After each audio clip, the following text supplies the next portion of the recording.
Look at this painting. There are 7 people in a room. It is a small room.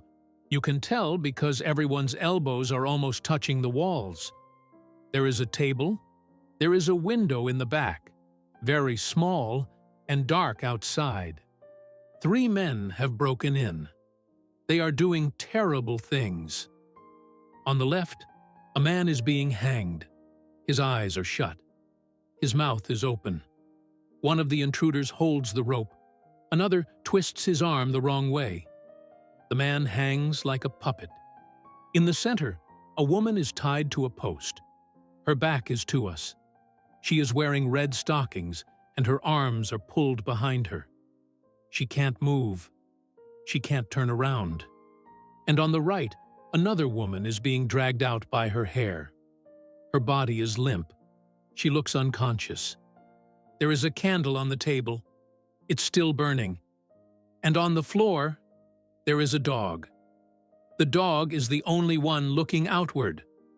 Looking for help, maybe. Nobody else is. Now look at the man doing the strangling in the middle. He is wearing a tie, a proper tie, neatly knotted, and he is smoking a pipe. He is doing this calmly, like it is work, like it is something he does every day and then goes home for dinner. Beckmann painted this in 1918 and 1919. The First World War had just ended. He had served as a medical orderly. He had seen what was left of men after artillery, after surgery with no anesthesia, after weeks in the mud. It broke him. He had a nervous breakdown and was sent home.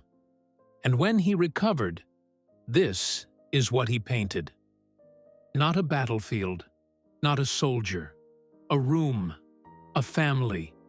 Men in ordinary clothes doing this to other people. Because that is what frightened him most.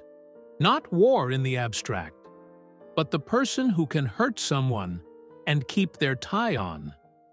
The room itself is almost impossible. The angles don't quite work. The ceiling presses down. The bodies are stacked on top of each other in a way that shouldn't fit. And yet, it does. Everything is too close together. You feel it physically.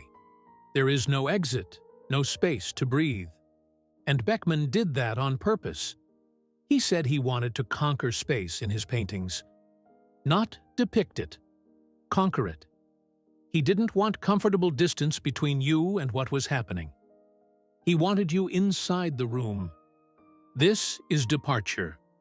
Beckmann started it in 1932. He finished it in 1935. He was 51 years old, and the Nazis had just taken power in Germany. It is 3 paintings side by side. Look at the 2 outer ones first. On the left, a man with no hands hanging upside down. A woman on the floor, bound at his feet. A figure with a club about to swing. On the right, a woman in white, carrying a lamp. But she is chained to a man who is hanging upside down behind her. She has to walk forward, dragging this dead weight. A figure in a bellhop uniform prods her from behind. A drummer leads the way.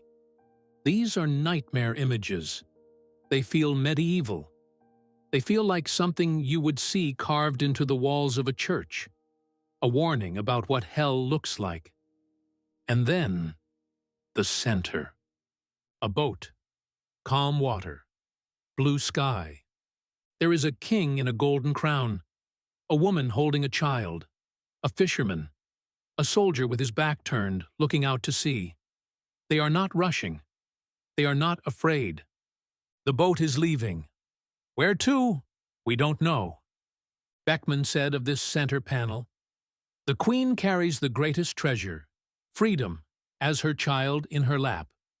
Freedom is the one thing that matters. It is the departure, the new start." He hid this painting in his attic. He labeled it with a fake name so the Nazis wouldn't find it. 2 years after finishing it, he fled Germany.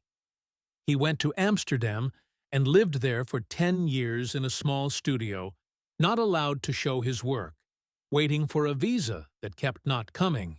What is strange about this painting is that the center does not cancel out the sides. They all stay in your eye at the same time. The calm and the horror are not separate. They are next to each other, the way they are in life. The boat is only in the center because the darkness is on both sides. Beckmann died in New York in 1950. He had finished his 9th and final triptych the day before. He went for a morning walk and collapsed on the street. He never knew how famous he would become. What I think makes him matter, still now, is that he didn't look away. He didn't make the horror beautiful. He didn't frame it so that you could appreciate it from a safe distance. He put you in the room. He